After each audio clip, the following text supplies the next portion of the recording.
Well,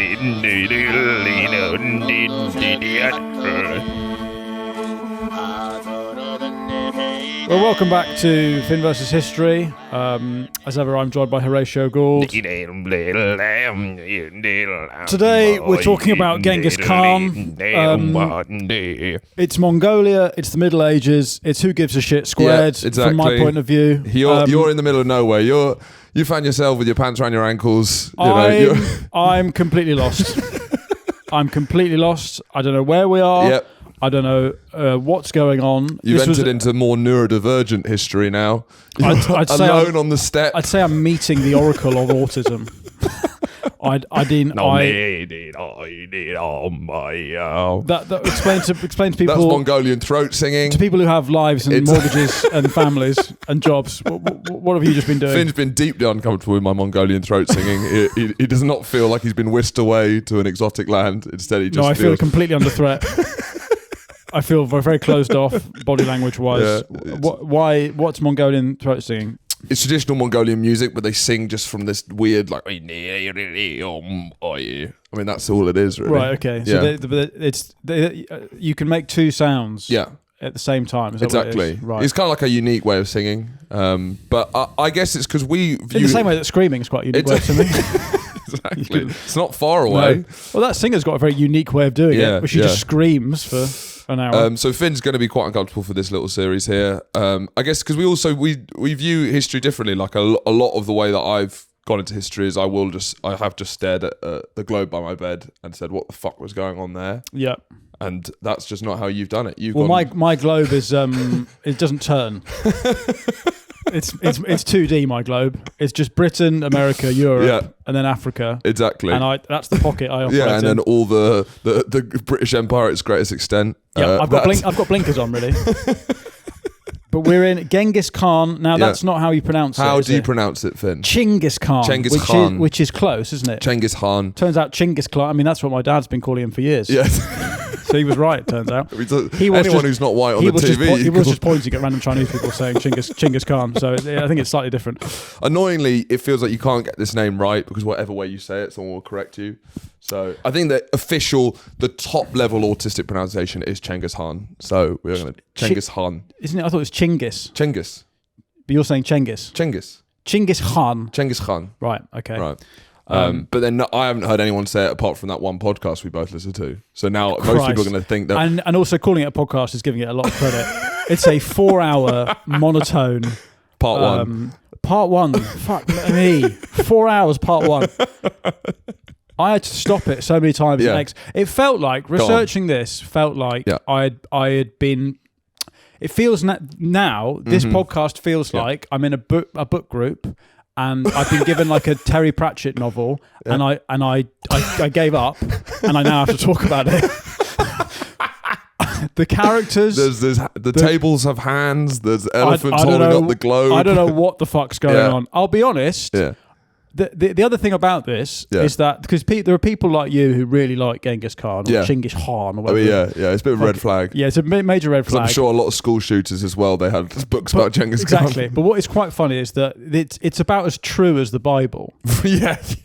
In that everything... The secret history. Everything we think we know about this guy... was a copy of a copy of a copy of a Chinese copy of something. And the Soviets tried to destroy that copy and so it's hidden by monks. Because the Mongolia was run by the Soviet Union, which people don't really... Because you don't really think about Soviet Mongolians, right? I've got to be honest, I'm not 100% convinced Mongolia exists. Sure. I don't think it's a real place. Yeah. Can you name another Mongolian? Not another one, but that's what I mean. That's what I mean. So Mongolia... Do you know anyone who's been there? Oh, no. There's the Mongol Rally. Do you know what the Mongol Rally is? Mongol Rally so I guess those people go there. But you can't call it that anymore, can you? What do you have to call it? Down syndrome driving school.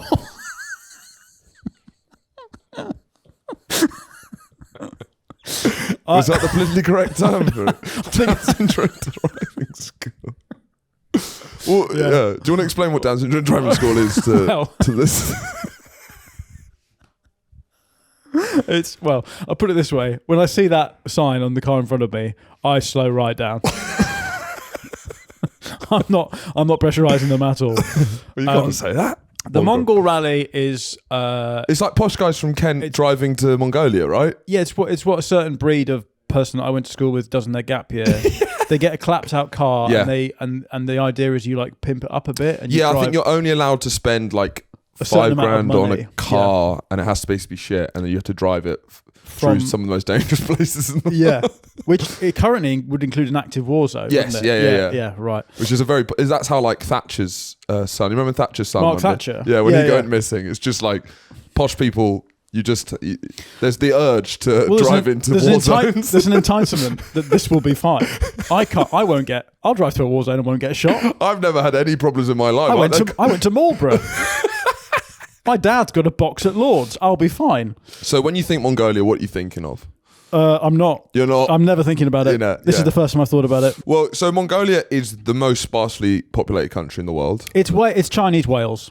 Right. It's Wales. Yeah, I guess so. It's Wales in China. Okay. Isn't it? Yeah. To China, it's Wales. Well, I guess China has quite a few whales. That's kind of their problem. Because Tibet could be their whales, Taiwan could be their whales, you know. No, Tibet's Cornwall. Because they're trying to break free. Right. Yeah. In terms of like it's sparse, it's desolate. Yeah. Genghis Khan is their Tom Jones. Right. He's the guy. So he's the guy there's that you know. like a 100-foot statue of Genghis Khan in Mongolia, and he's considered the father of the nation today. Yeah. And are you saying in Wales? That's Tom Jones. Tom Jones standing in this great imperial statue. Yeah. They both. I mean, because everyone in Wales shares DNA with Tom Jones. Yeah. And Tom Jones is responsible for the carbon footprint of Wales dipping slightly. So right. So the Mongol. Mongolia. We must assume that people listening are like me, and they have jobs and mortgages, and they look people in the eye when they speak. Where is Mongolia? Mongolia is on the border between Russia and China, and now acts as a sort of buffer state. It's huge, but it is genuinely the most sparsely populated country in the world. 3.5 million people live there. It's basically parts of Mongolia is as far away from the sea as you can get in the world. Like that center of Asia is far from the coastline. And Genghis Khan is like the one Mongolian that anyone ever gave a fuck about. When does he exist? About 1100s to 1200s, 1200s. Okay, so it's the Middle Ages, right? Christ, here we are. Here we are once again. So, born in 1162. Okay, so 1162. So for context, that is that's after Jerusalem has gone Muslim. Right. Gone woke. They've gone woke. Jerusalem's gone woke. It's before Stuart Pearce's penalty in Euro 96. Right. Yeah, that places it. So before Psycho really came to it. Stuart Pearce, in many ways, England's Genghis Khan. Yeah, but I think if you spoke to Cengiz about Stuart Pearce, he would absolutely have no idea what he'd probably kill him. Probably. Who's Stuart? Is that someone I haven't killed yet? Yes, exactly. What is your feelings around the character of Genghis Khan? Is he the angriest guy who's ever lived? Right. Yeah. Maybe. Yeah. I mean, the story that you listen to about his life is sort of, I mean, it's not really, no one knows if it's true. Sure. It's like a sort of, the whole thing is basically a fantasy piece. Sure. Really. Which is why I struggle with it. Yeah. Because it's essentially, Mongolia is essentially Westeros. Right. And every time a tribe is mentioned, I'm like, who the fuck are they? Yeah. This is why I don't like reading fantasy novels, because the author assumes that you're in their head and you can understand what mad shit they're inventing. Well, Pierre Novelli had that great bit about when he gave up reading fantasy books, is when he was so autistic comedian Pierre Novelli got so into fantasy worlds, right? And it was when he was working out the currency of the exchange between two made-up tribes, and it was like, this needs to, this, because none of this ever happened. But I have a similar thing. When I would play Football Manager as a kid, I would be on the toilet and I would be rehearsing how I was going to tell my goalkeeper that I was benching him for the League Cup. Yeah. You know, it's a similar straight fantasy. It's straight fantasies. Yeah, it's neurotypical autism in a weird way. So okay, but it does give you a peek into what life was like on the steppe. I guess there's not all complete fantasy. It's not completely pulled out their arse. Like this is still. I guess the reason we know it's true is because at some point some Europeans were harassed by some fucking terrifying fuckers, and so we can. I believe them. I believe them. Right, so you believe that only white people in the story? Yes.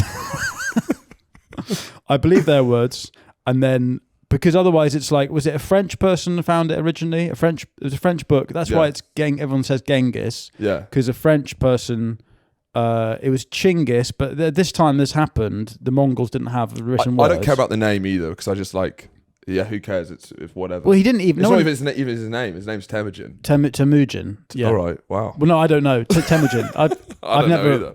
Temujin. Yeah. So he's born in the Mongolian steppe. So now, the Mongolian steppe is like... A steppe is... would you know what a steppe is geographically, Charlie? It's good to test our thickest viewer with Charlie. It's like having... So you need to see what people would know. Charlie's not a fucking actual steppe. Charlie's just Googled the word steppe. No. Charlie. This is Charlie who didn't know the Titanic sank. And he didn't know that Jack the Ripper was an unsolved murder. What's the Mongolian steppe, Charlie? Is it a ridge? Is it like a big hill? A steppe is... No, I understand why you've thought that, because of the other word steppe. It's the opposite. Yeah, basically, steppe geographically is a long grassland and plain, right? So it's just... You got steppes in America, that's where like the prairie is and all that sort of stuff. Yeah. But in Asia, this is... The steppe goes from literally the Ukraine all the way to Manchuria and North Korea, basically. And so it's all flat. It's this huge flat grassland, and in there, in this arid, far away from the sea, is the Mongolian steppe, which I think is one of the maddest places to live this period. I think why I like this story is because it feels so different to how we live now, and I find it so truly terrifying. It's kind of like as well, because no one in this period, when you know. I've just seen Charlie's Google search. What? Do they have a lot of cows in Mongolia? Charlie's just doing his own podcast by himself. They have more cows than people. Yeah, definitely, because it's like a great herding region, because you just got loads of empty fields. It feels, when you meet someone truly thick, and you're like, what? He's right there. For Christ's sakes. He's Okay, fine. Charlie's brain is the Mongolian steppe. That's what. Yeah, and I weirdly find hearing these stories about it, I find there is a peacefulness about this, even though it's terrifying and brutal. The landscape I find quite like exhilarating in a way. It's just these huge open plains. Yeah, there's nothing. There's just nothing going on. It's maybe a couple of cows. It's absolutely terrifying. Yeah, because there's no shade at all. No shade. Yeah, and also if someone's coming, you've got a 360. Panorama to defend. There's no law that might is right, and as we'll hear from the beginning of the Genghis Khan story, it's like just the social rules of the Mongolian steppe are they're quite fun. They're quite funny. They are quite funny. They're quite funny, but truly terrifying. So should we get into it? So the story starts with Genghis Khan's mother, right? And I'm going to tell the story as it's true. As if it's true. As if it's true. Because I think there are as it's true. Yeah, as if it's true. Yeah. Suspend your disbelief. We are entering into a parallel universe. So basically, Genghis Khan's mother was... his father travelled to his mother's tribe because apparently there was lots of fit women there. Right. Famously. So he'd gone there to pick up a wife. Mm-hmm. So he found a wife, impregnated her, and was taking her home. Now, it's quite dangerous just traveling in this period, right? Yep. So he's going with his Genghis Khan's pregnant in his wife. Sorry, Genghis Khan's not pregnant. His dad's going with his pregnant wife, and they're traveling. And then a sort of incel Mongolian hunter, Mongol, sees a woman with a man, and thinks, well, I could do with another wife. Yes. So he gets his brothers, and they start going after this husband and pregnant wife, basically to save himself. The wife says basically to the husband, "You need to fuck off, because otherwise we're both all dead." Yeah. So he immediately just fucks off. Don't tell me twice. Yeah. I don't need to be told twice. See you later. And let's scroll down, because there's a quote from a book I was reading. Too poor to afford presents to make a marriage with a wife such as Hulan. That's Genghis Khan's mother. Hulan. Yeah. And perhaps unwilling to perform bride service for her parents, the hunter chose the second most common way of obtaining a wife on the steppe, kidnapping. Yeah. Right. So wife stealing is a concept, is a thing. Yeah. You only have a right to defend. You only have a right to what you can defend, basically. So if you can't hold on to your wife, it's completely fair game. There's no the idea of like police or anything like that. There's just, it is completely... It's lawless. People think the Wild West is lawless. There's still sheriffs there. This is just... What's quite funny is that the man who nicks the wife is genuinely called "You're So Gay." Now, now, if I would be named "You're So Gay," I would be stealing other people's wives to try and prove the fact that I'm not gay. Yeah. I mean, this is another reason I think it's a fantasy book. The names are fucking ridiculous. And so... You're So Gay, Nick's Genghis Khan's mum. Genghis Khan, yeah. Yeah, Genghis Khan's mum. And also... Holon. So you might think of this whole region as they're all Mongols. Mongols are a tiny, quite irrelevant part... please. of the steppe peoples. Yeah. They are hunter people who live further north, kind of around Siberia. It's cold, that you don't have good herding, so they're hunters basically. And the story of the steppe is that the horses. Yes. These people love a horse. Yeah. They're the best horse riders in the world. Now, is that why the term... Arguably where the beginning of the domestication of horses started was on the steppe. And is that why Mongoloid becomes an abusive term because they love horses as well? Yeah, I think so. Is that it? Do you actually know the history of Mongoloid? I was looking into it earlier today. That's one of the few things of this I was interested in. There was like some early scientific racism thing. They split the world into three types. There's Caucasoid. Yeah. Mongoloid. I'm not going to say the other one. But weirdly, Caucasoid covers all Middle Eastern people who are put in with white people, which I thought was quite impressive. Yeah. So there's only three types and they're covering all people. So they're saying like... So there's white, there was Asian and black, but then they basically said Asian was disabled. Is that what they did? I don't know when the Mongol... I guess so. Because at some point that's what that word means. Must have, yeah. Anyway, we'll get into the history of racism on a later episode. My friend, genuinely, quite a thick friend at school, thought Mongolians were called Mongoloids. He thought that was like the people from Mongolia are Mongoloids. Yeah, exactly. But the Mongols are just one tribe of one small, quite irrelevant tribe, scavengers. There's the Tartars as well. There's the Tartars, yeah. There's the Tartar sauce. Bigger, much bigger tribe, but they're like... They have rich herding culture, and that's where Genghis Khan's biological father's from, I think.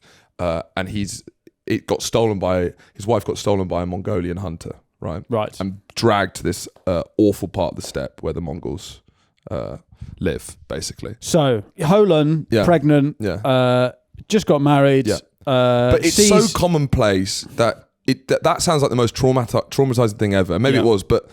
Just culturally, all right, well, I got a different husband now. Oh, okay, yeah. See ya.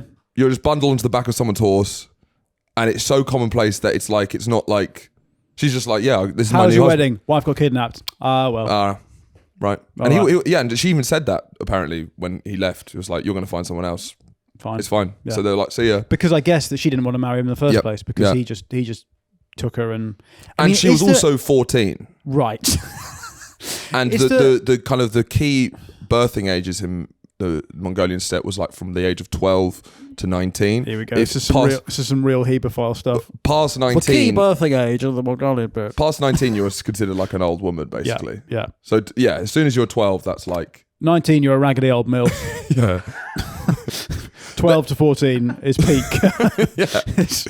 On the Mongolian steppe, let's say you mature very fast. Yeah, I think. Well, I guess. By the sounds of it. I mean, the concept of consent isn't really a thing at this point, is it? But it's close. You know, when you see, I don't know, because even hearing about Chengiz's early life as well, when you see a giraffe being born and it's running straight out, they just walk out. It's much closer to that with these, because you just had to come out swinging. Right, yeah. Do you know what I mean? Or like when you saw, that planet Earth where those lizards are hatched and immediately attacked by snakes as they're running. I've seen that one. Yeah, that's kind of what it's like growing up on the steppe. So you come out and then immediately just start. That's why a lot of the maddest stuff he did was when he was 10 years old. And you're like... Because it's like dog years. 10 years is essentially 30. Yeah. And they're nomadic peoples who move with the seasons, the steppe peoples. So there's no cities. So it is tents. It's all tents. They're all, gypsies. They're all gypsies, basically. It's all Green Man Festival, Yeah, smelly, very smelly. Moving around, horses and tents, basically. That's what we're dealing with, isn't it? Yeah, it's a middle class camping holiday. Yeah, yurts. Yurts. Yeah. Well, they're actually called gers. And so she gets taken back, and she's just one of the guy who kidnaps her's wives. He's got many wives, which is commonplace. Yeah. And is he kind of like lassoing her? What's the kidnap look? What's a wife? I think you can lasso, but I think because he just fucked off, she just accepted it. Yeah. Right. But it also, like, when you're traveling and you just see a guy in the distance and you're like, he's probably going to rape and kill me. Like, if you see, like, it's a huge field, you won't see anyone for days, and you see one person, you're like, well, he's definitely going to kill me. If there's a dot on the horizon, you're worried. You're dead. Yeah, right. absolutely terrifying. So she's kidnapped by Yorsoge, who's actually incredibly straight, it seems. And he then is essentially Genghis Khan's stepfather. Yeah, and he's called Temujin, right? Yeah, he's stepfather, but he doesn't know his actual father, so he's as close to a father as he's going to have. He calls Genghis Temujin, which is his actual name, because he'd just killed a guy in battle called Temujin. Right. And to honour that. Yeah. They grow up... Temujin is born... I like this. Temujin's born holding... A black... Dirty blood-clad... a blood-clad... Pussy-clad. He's got a blood clot in his fist, and everyone thinks... This guy's going to be a rapper. Yeah. This guy's going to grow up to lay down some sick lines, some sick verse. Yeah, Genghis is such an alpha that he came out holding, he'd like grabbed on. He just sort of ripped his mum's innards out. So growing up as the kind of bastard son, because he's not this guy's actual son. Yorsoge's actual son. So Yorsoge's actual sons would make fun of Genghis a lot. Which is weird because their dad is literally called Yorsoge. Exactly. That's what would be the first thing I would have. Yeah. And to end this tension, because obviously he's like, right, well, these boys, even though they're 8 years old, they are going to grow up and kill each other. Yeah. So Yorsoge takes his son to find a wife in a different tribe. Finds this woman called Borta. What a beautiful name. Clearly a looker. Yeah. This gorgeous woman, Borta. And they're all like 8 years old, right? That sounds like a sort of like Cypriot yogurt. Yeah, Borta. Like Borta. Yeah, it sounds like in your local Turkish supermarket. That's like one of Istanbul. It sounds like that thing that, they have these tubs where you're like... Miss Mongolia has been brought up. Charlie's got Miss Mongolia up, just as an example of what Borta may have looked like. Mm-hmm. I cannot imagine she was anything other than an absolute cube of a woman called Borta. You think so? I think they're quite attracted to Mongolian women. Borta. No, I'm not saying saying Mongolians are unattractive. I'm saying the name Borta. Yeah, if you're raising a daughter, you can't be calling her... I mean, is it just because it rhymes with daughter? Yeah. Borta Dorta.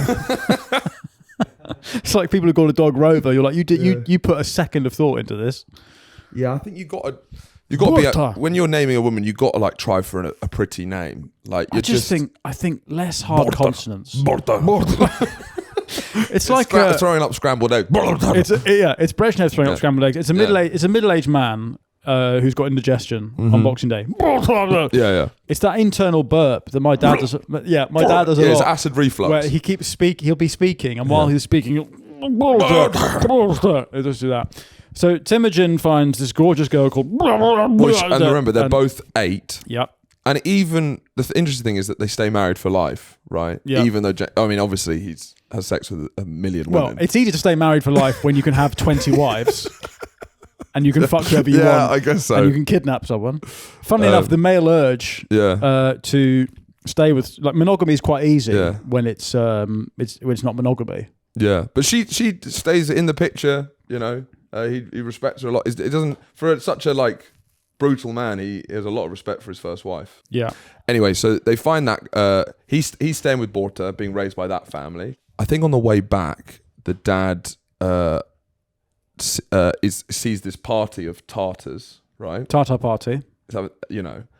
They're having a great time. They're eating lamb, right? Yeah. He's hungry. They're drinking. It seems like a great, vibe. And what they drink is they drink fermented horse milk. Yeah. Which I imagine... Don't threaten me with a good time. It's called what's it called? I forgot what it's called. Cushion or something. Yeah. Stinky horse milk. Stinky horse milk is so stinky that you can get drunk off it. Yeah, and Borta sounds like the kind of yogurt product of fermented horse milk. And he's on his way back, because I imagine, to go from place to place, you're traveling like 3 days, right? Yeah. And he sees this lit party. Also, you say place, there's no places. No, it's just all... It's tents. It's all on...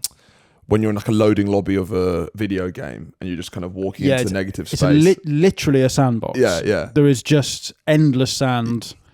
Is grassy? It's all grassland. Right. It's grassy. And so basically the only thing that can grow there, because it's so far from the sea, is like a couple of types of grass. And that's why it's all just one thing. These people are eating grass and then horses. And then they're drinking the stinky horse milk to get drunk. Yeah. Now, Temujin is named after a Tartar who was killed by his father, Yorsoge. Yeah. Right? Yeah. So he knows that he doesn't want people to know that he's killed Tartars, but he still wants to have a good time. Yeah. So he sneaks in. Yeah. Starts partying with everyone. And then a couple of them realise it's him. Now, how are they realising that? I don't know. Right. I mean, I don't know how anyone knows anyone. No. But I imagine it's because there's like 300 people. Where are you from? Well, none of us are from anywhere. And he's pissed. Yeah. And I'm pissed. Yeah, where are you from? What do you mean where am I from? Where'd you grow up? You know the bit where the sky doesn't end? Yeah. Yeah, there. Yeah. And so they poison him and kill Cengiz's new stepdad, Yorsoge. So Yorsoge gets poisoned, which is quite a gay way of dying, I guess. It is quite a gay way of dying. Yep. So after the death of Yorsoge, basically then everyone assumes that, right, well, Holan and Genghis, and I mean not Genghis, or Temujin, and they have some brothers presumably as well. Everyone assumes that they're all dead because they haven't got Yorsoge to look after them. Yeah. And then Holan... It's some of the least woke times... Yes. Ever yep. on the Mongolian steppe. And we did the Jack the Ripper episode and we're talking about how like any unmarried woman is a prostitute, right? And that felt quite old fashioned. But because her husband had died, this single mother with 5 kids, the whole clan said, look, no one else wants to shag you, so we're just going to leave you by this river. You're 19, and fuck you're off. over the hill. Yeah, you're no longer a MILF. Disgusting, fetid 19-year-old. She's got 5 8-year-old kids, and the whole clan just go, see ya. Yeah. And they just all pick up their tents and fuck off, basically. Because leaving them to die, basically. Right. But she then she forages, I heard, wild garlic, onion leaves. Yeah, it sounded quite French. And onions, I think. Yeah. And that's what they live off as a family. Yeah. For like the winter. Yeah. Garlic, onions. So, I mean, it's quite funny that Genghis Khan fucked a lot of people when he probably had the worst breath of anyone that's ever lived. Outside of France. Yeah. They then get to the spring. And, they survive a couple of years, basically, even though they should have basically died in the winter. And he befriends a kid from another tribe, because I mean they are still coming into contact with other tribes in the area, right? And there's a rule that if you hang out with a new tribe, the tribe can't, they're meant to like give you hospitality, right? Yeah, there's a lot of these kind of step rules and like but he befriends this guy called Jamukha, and it feels like they're older than they are, but they're all like 8 years old. But they're hunters, they're much more mature, and they wouldn't be doing Edinburgh shows about struggling to adulting. That no, they're getting on with it. Yeah. That trend of like kind of millennial women in their 30s talking about how they're struggling, how they don't feel like an adult. Paying the bills is adulting. Yeah, all that sort of stuff. Like, I'm such a hot mess, all that kind of things. Yeah. These guys aren't doing that. They're 10, they've had 3 kids, and they're slaughtering a horse. So he meets Jamukha, who he becomes blood brothers with, which is kind of a relationship that's even more important than your actual brother, which is when you become such bezzy mates with a guy, which is kind of gay. Yes. That you swap fluids. Yeah, exactly. That you slice your hand and you interlock, and it's sort of like you are now basically as good as brothers, right? Now, his older brother, Bekta, the one that his Yorsoge thought he was going to have some tensions with. Yes. It becomes clear that because Bekta's the oldest, eventually Bekta is going to start shagging Cengiz's mum, as is the rules of the steppe. So the rules are, and there's a lot of fruity rules. Yes, there's a lot of fruity rules. Weirdly, we nowadays sort of have the opposite. Oldest gets to shag mummy. Yeah, we sort of have the opposite rules now, really, where if your dad dies, you are allowed to you have a claim to any of his wives that aren't your mum. Yes. And because Holan is not Bekta's mum, but it's Temujin's mum. Yeah. Temujin's like, shit, you're gonna fuck my mum. But also, to be fair to them, your mum is only like 12 years older than you. Yeah. So it's like when you have a fit teacher at school when they're not fit, they're just not 60. Do you know what I mean? They're just like, they're 30. No, you're thinking of mum as a mum, someone's like 30 years older than you, but this is like you're basically the same generation. But also, everyone's wearing the same clothes. Everyone looks pretty similar. There's 9 people that you're meeting. Yeah, I mean, it's kind of there's a gender neutral paradise, really. So Cengiz and Jamukha, because it's like I would not like my brother to fuck my mum as well. I do empathise with Cengiz here. Like, that would piss me off. They kill Bekta, right? And it's kind of like that was if they didn't, Genghis would be under servitude to his older brother who's also fucking his mum. So it was kind of like the only way options he had. So him and is it Jamukha? Yeah. So they go. So they're all by the river. Yeah. They do him without bows and arrows. Yeah. Is that right? I think so. Something like that, because it's more like either more honourable or less honourable. And they leave him to die. Yeah, because there's a big fear of like spirits and touching blood. Yeah, touching blood. There's kind of like a moral panic around AIDS in Mongolia. Yeah, they don't want to touch the infected blood scandal. Yeah, basically. There's a couple of bug chasers who, they will touch the blood for the thrill of it. Yeah, disgusting. Yeah, like when we used to have AIDS parties. Yes, yeah, used to. When we used to have AIDS parties. Before this podcast, me and Finn used to have AIDS parties. Whole AIDS parties. You don't want to get mixed up with that in a kids' party. Well, yeah, and it's easy to do because they sound so similar. Well, my weekend diary is very. You won't believe what I did. I took the kids to an AIDS party by mistake. You got a colour code. Yeah. The two different things, right? I was meant to go to Ruth's third birthday party. I ended up taking her to a gigolo house in Soho, and we've all got AIDS now. So now he's on the run though, because you can't be killing lads like this, right? Which it feels like the Wild West, but yeah. Go on. So okay. I don't really understand why he has to run, because surely now why is he not big dog? He's big dog within his own family. Yeah. But his family are nothing compared to the other families in the surrounding area or the other clans or tribes. Yeah. And if they find that you've killed the head of your family, it's clearly going to be you, isn't it? Oh, because Beg's the head of the family. He's the head of the family, yeah. Right. He's the oldest boy, even though he's 10 years old. Yes. Fine. Right. And wants to fuck his mum. Yeah. So it's all... And his dad's called Yorsogo. Somehow he's the main guy. So he goes on the run and gets captured by another clan who's subordinate to the clans who's after him, right? Yeah. He gets put into stocks, like a big wooden board around his head, basically put into servitude, right? I couldn't visualize this bit, because they said wooden board, but then someone else said it was like a yoke. What's a yoke? Well, the way you'd operate like a cow would wear a yoke to run a plough. Probably, yeah. But then I'm also thinking, has he just got a massive I imagine it like this, where you got 3 holes in the plank, 2 for your hands, 1 for your head. Because part of me thought he had a sandwich board, free golf sale or whatever, Oh, or like a charcuterie board. No. Like those guys that stand in Leicester Square with a sandwich board saying, comedy night this way. Yeah. So you had to fly he was flying for top secret. As a punishment for killing his older brother. He was captured by the 99 Club. Yeah. And what are they making him do? He'll probably either having him as a slave, or I don't actually know if they put him to work or he was just kept there as a prisoner. Right. And then on one of the big parties these guys were having, they we're all going to have a good time. No one wants to watch this guy. Let's leave him with the Down syndrome kid. Right. So he gets... now, in this context, who's the Down syndrome kid? You'd struggle. Yeah. What? So someone who actually has Down syndrome. Sorry, right, okay. They're we'll leave him with him, and this is when Cengiz sees his time to escape. Yes. He uses his wooden board and smacks the Down syndrome kid on the head. Oh, that's not fair. It's not fair. I think that's not cricket. Yeah. That's not cricket. This is when I realised that maybe Cengiz is not the progressive I thought he was. No. He jumps in the river and sort of uses the board to sort of float down the river. Right.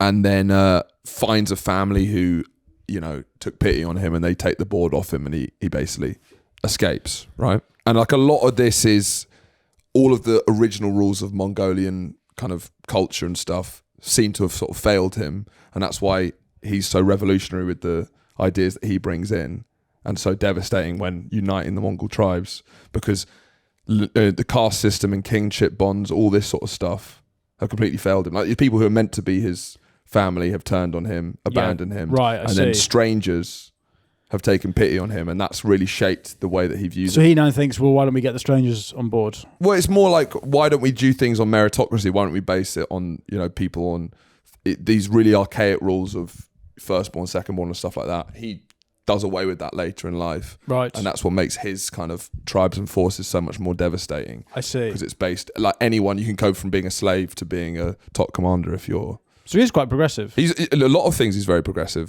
Genuinely for the time. His empire's about religious freedom. He does know it's basically one of the earliest kind of empires to have kind of complete religious freedom. Partly because the Mongolians, they're not really there's not much of a culture that they're spreading. So I guess it's kind of easy to be like that, because they are brutes in a tent. Yeah, they're like horses. Yeah, so it's like, hey, this So, religion, to be can we fair, still have a horse? yeah. Yeah, fine, I don't care. yeah. I just want to be left in peace to fuck my horse probably, and then drink its sort of spicy titty milk and get off on it. So he floats down river, and then he gets freed by some random family, and then somehow he makes it back to his home tribe. Yeah. Now this bit, I'm like, how the fuck's he done that? Yeah. Where How's is he pulled he? this off? Where does he know where he is? How can he find anything? Well, I guess if you grow up on there, it is like animals knowing how to go home. You know, like an elephant migration patterns. You can look at the big sky and can tell where you are. That's crazy. Yeah, because there's no landmark at all. Yeah, there's no the Eiffel Tower isn't there. There's it's not like you see where the Shard is. Yeah, it is just a big great expanse, and it feels like you probably see people really far away as well. Right. So you'd probably be like, well, I can see him over there. Some dots over there. So then he marries the great beauty Borta. He marries Borta. Yeah. Finally, he's reunited with his love. And I think at this point, he must be like 12 years old now. All of this has happened. And he finally gets to marry his beloved pot of sour yogurt. But she gets kidnapped. And this seems to be quite like a basically some people have eaten some spicy dinner and they quite like someone to cool their mouth down. But like how it seems to happen is that they'd got drunk and they were all sleeping in their tents, and then they hear galloping hooves. Yeah. And immediately all the men just run away and leave all the women because they know that if they stay they're going to die. So it's just like you're hungover and immediately it's not even considered cowardly. It's like the smart thing to do. It's just to leg it. So you just leave everything for them to take and hope that you can live to fight another day. Yeah, I mean, some of these rules would be quite good to bring back, I think. If there's a postman arrives at the door, right, I've got to go. But it's like you've spent all night drinking fermented milk. You're pissed. You wake up with White Russians, basically. I imagine the hangovers are particularly throbbing from the fermented It's a Glastonbury Day 4 hangover. It's literally, you're in a tent and you hear hooves, and obviously because there's so few people on the steppe, all right, well, these guys are coming to rape and kill us. Yeah. And then immediately you roll out of bed and you just get on your horse and leg it. Fuck off then. But also, you've got to ride the thing that made you drunk. Right. Because you're milking the horse to get drunk, and then you've got to ride that horse. You've got to basically ride the pub home. Right. Which is the last thing. Imagine you get really pissed, and then you've got to go back to the pub to get home. Right. Or you're riding a Guinness barrel. Yeah, you're riding a Guinness barrel back home. It's the last thing you want to do. Yeah, it's awful. Like skateboarding on a bottle of wine. Yeah, horrible. But he gets back after his wife's been kidnapped. He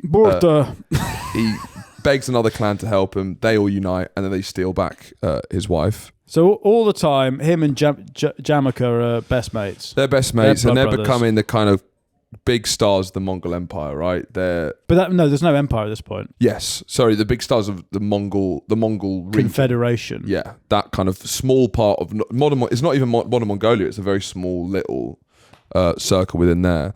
But because Temujin and Jamukha are both great leaders and are kind of rising up in the ranks of the Mongols as they get older and older, then there starts to become a tension of the power dynamic between Temujin and Jamukha, right? And they have this huge battle, and Jamukha completely bodies Genghis, right? To the point where he's like obliterates his forces. Genghis has to escape and disappears for 10 years. Yeah. It's not clear what he's done. No one really knows what he did for these 10 years, right?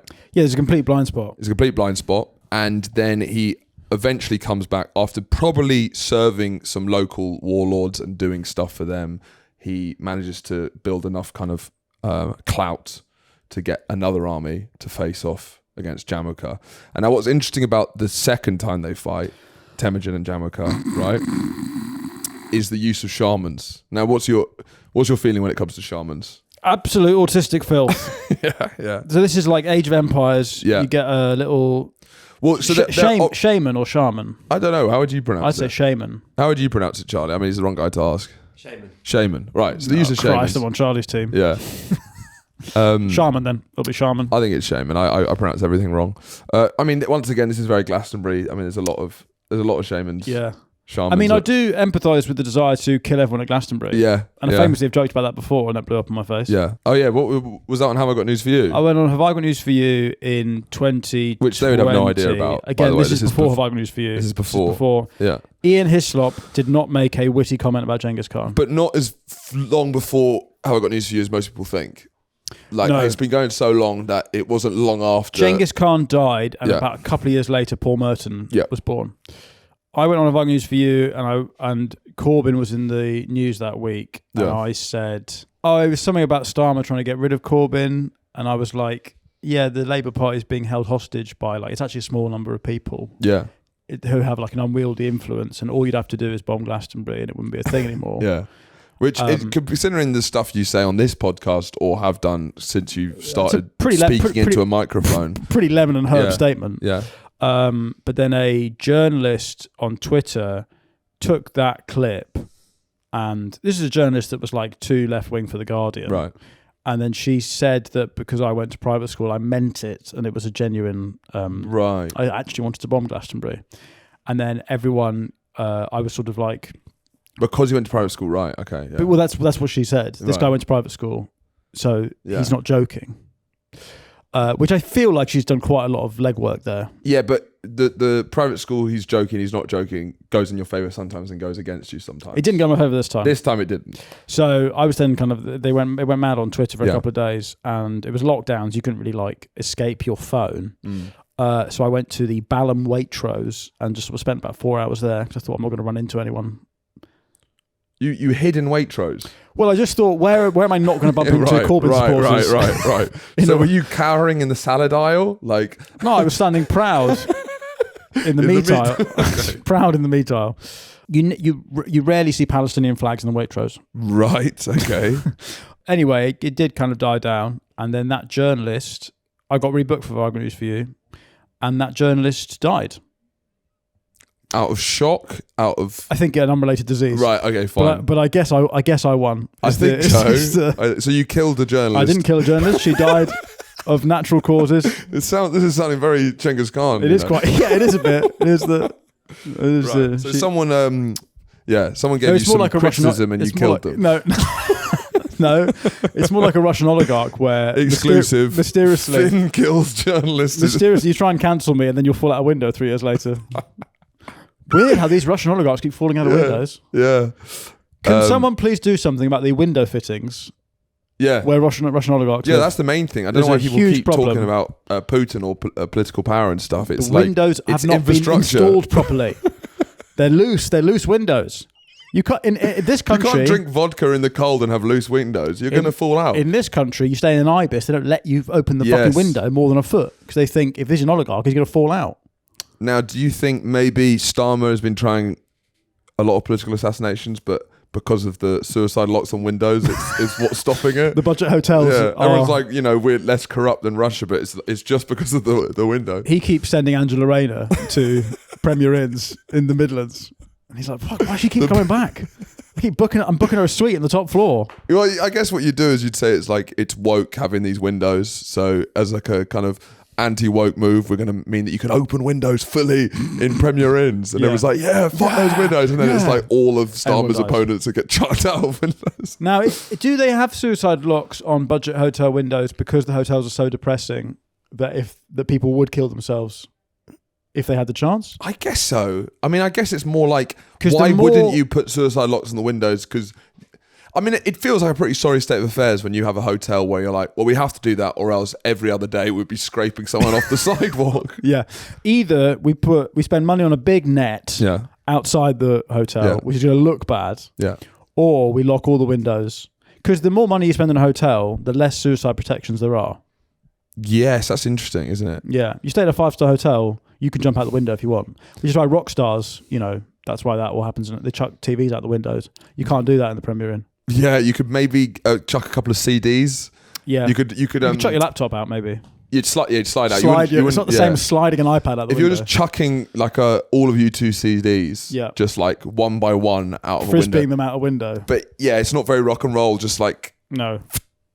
But anyway, what are we talking about? This is not Finn versus Premier Inns. This is Finn versus This Genghis is Khan. long before Premier Inns were established. Lenny Henry is to be honest, I don't think they know what a window is.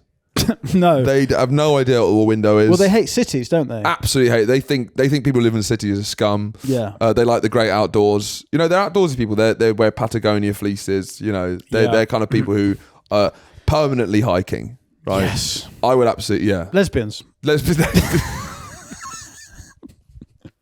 The lesbian hordes, with a D, have. Well, this is the fight between Jamukha and Temujin, the second one after 10 years, right? So Jamukha, they once again meet in a field, Jamukha which is defeats everything. Genghis, but he runs away. He hides, they think, in northern China, but no one knows. I mean, it's built. The story is built similarly to like an anime, right? The kind of the way it's structured, right? Yeah. And I guess you probably hate anime. I don't. I've never engaged with it. I've never Charlie, engaged. Do you with like anime? I don't really know anything about it. Oh yeah, he's neurotypical. Yeah. Weirdly. Well, I don't know. He's just thick. He's not got autism. He's just medically thick. You can. Shrek. Shrek. Yeah. I've seen Shrek. Yeah. Love it. Great film. Yeah, Shrek's a great film. In the morning, we're making waffles. I rewatched Shrek. It holds up. Brilliant. Unbelievably well. Absolutely brilliant film. Also, it's just one of those ones. I don't know what they were doing in the animation in that period because Ratatouille wasn't that long afterwards. But like the ideas that they were coming out with. I mean, what were they smoking when they? It was like freeform jazz.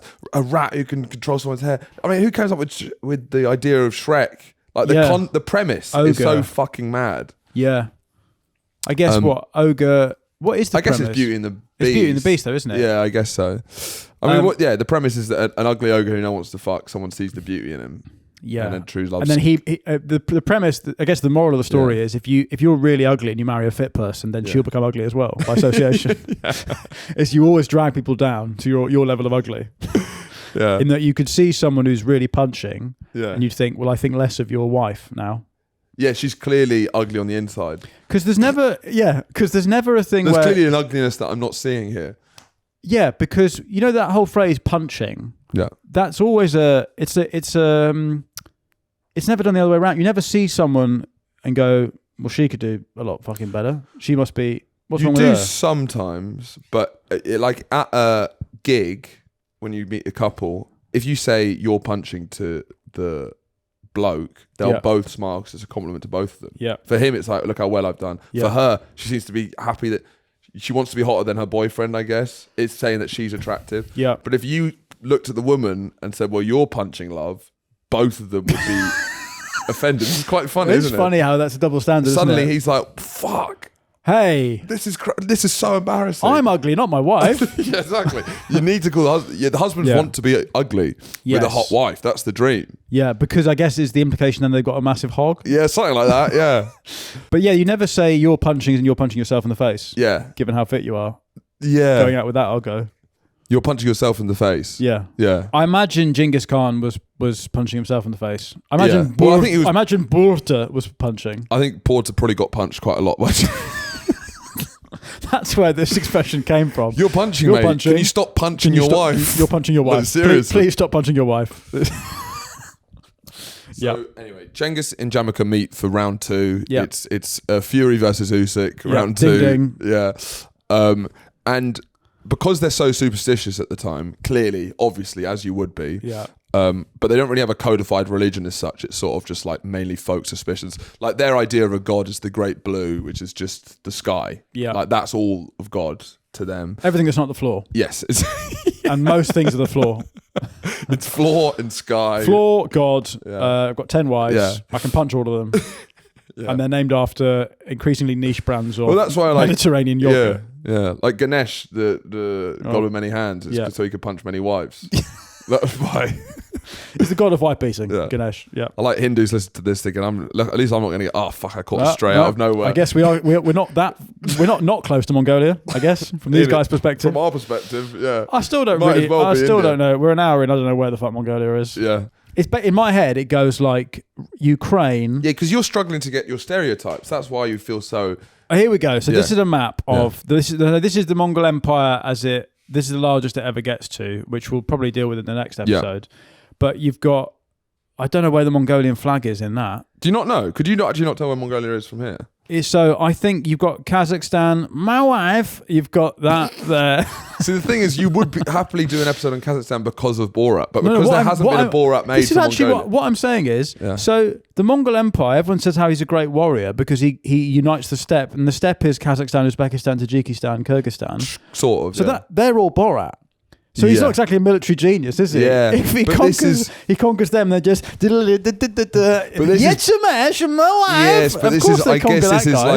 this is pre-Borat, right? And this is but Borat is based on what those people are like. So, now, that's what they're like now. Isn't nice. Yeah. So I mean, is he a fearsome warlord or did he just did he just conquer Borat? Basically, it's my opinion. So right, China. Big red with the stars. Yeah, and between China and Russia, you see that little gap. Oh, so the Russian flag's actually been cut in half. Yeah, has it?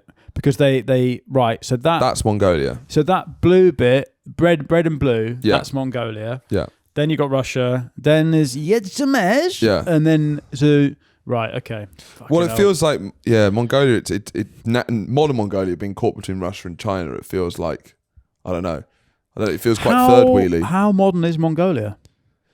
To be honest, there's not that many people there to even tell us their opinion.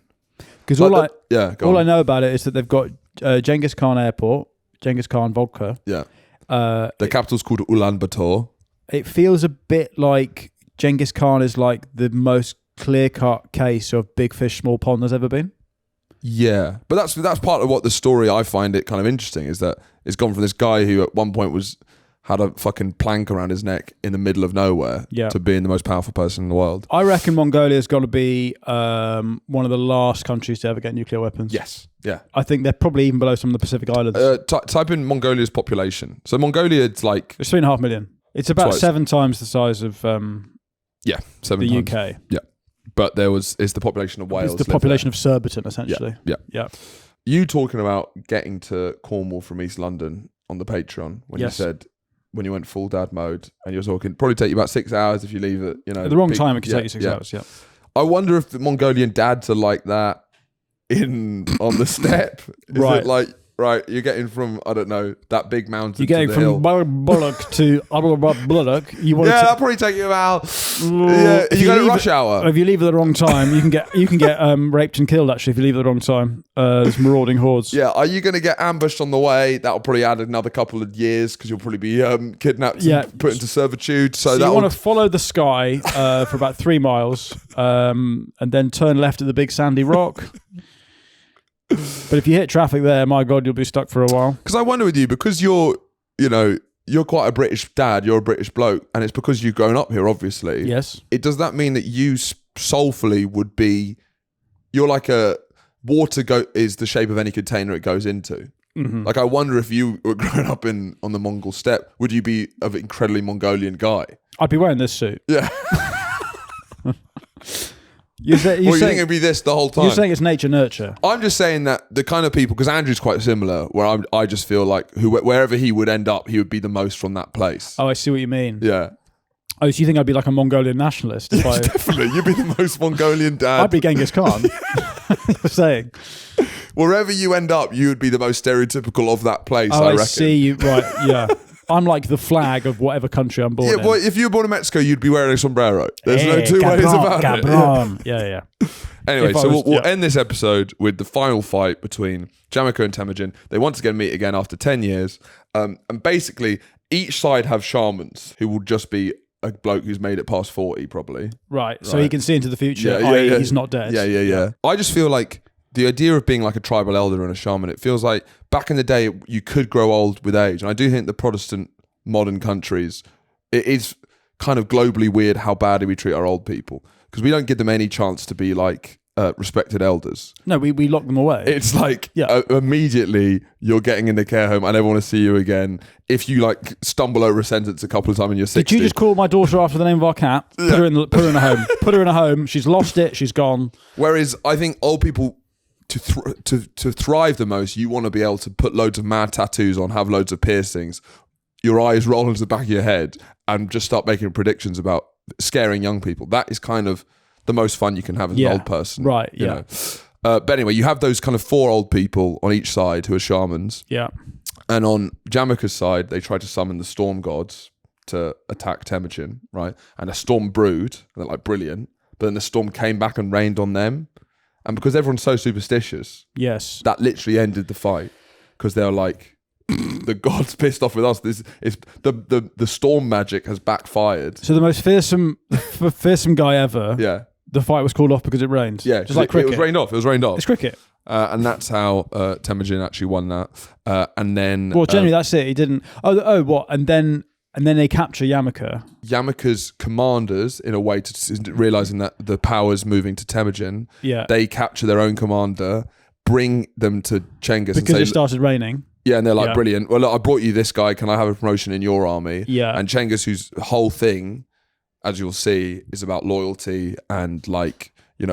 being behind your leader, not based on kinship or anything like that. Yeah. He's like, well, you're clearly unloyal rats, and he boils them alive in a big vat. Right. Obviously now they brought him Jamukha, and he does kill Jamukha, but in like a more honourable way. I know what this is. Jamukha goes, I'm not going to fight. You can kill me, but do it in a way. Do it like as a nobleman, which means no blood spill. So they break his back essentially. Right. Which I'd say is still quite bad. Yeah. What would you... Yeah, I guess they don't have loads of sleeping pills. You can't do that. No. I mean... How would you want to go if... Because it feels like if you've just got horses and tents, how are you dying that's not awful? Yeah, well, I guess... Because break my back, I feel like I'm not dying immediately. No, because I've just got a broken back. I mean, Christopher Reeve broke his back. Yeah. And he... all that did was rule him out of the next Superman film. Right, yeah. Nowadays, it'd probably rule him in. Yeah. It's a curse and a superpower. Yeah. It's a curse and a superpower. He was born out of time. He was. If he'd just survived a little longer, that role would have come round back round for him. Yeah, or he could have been on the actual tilt. So it happened. It's like, well, we're looking for a disabled one anyway. So literally, he could have been non-disabled and disabled. In the Avengers, basically.